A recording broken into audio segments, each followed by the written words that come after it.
All right. Hello there.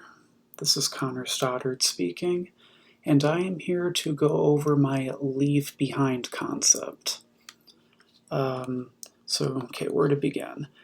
Um, you know, I gave it some thought as to what I was going to do. You know, I I've done a leave behind concept once before, and this time I remember I looked at the imagery, and one of them came to mind was the bottle and something in the bottle. So I thought I would do something like that with a container. And you'll notice on the right here, yeah, I have imagery of a jar that I have.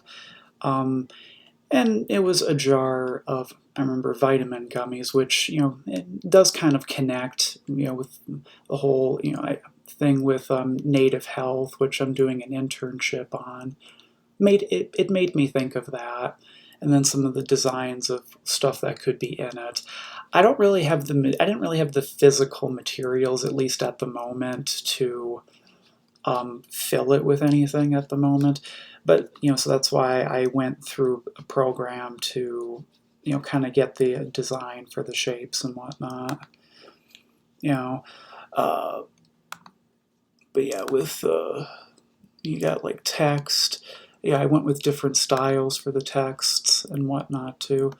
CS is my first and last name initials. NH being native health, and the AT being animation and time-based media, my major. So that's what all three of those letter initials stand for, and on three different shapes: triangle, circle, and square.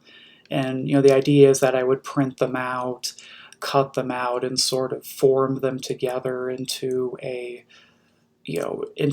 actual like shape of something that I can put in the container. You know,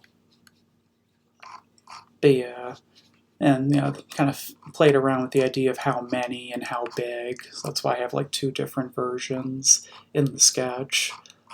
Uh, but yeah, I had some fun with this and played around, with Adobe, as well with the digital designing. Um, even got to learn a thing or two more with features. It was pretty nice. Um, and as far as I can tell, that will be all for now. I look forward to making this, to fully making this organically, later on in the semester. Okay.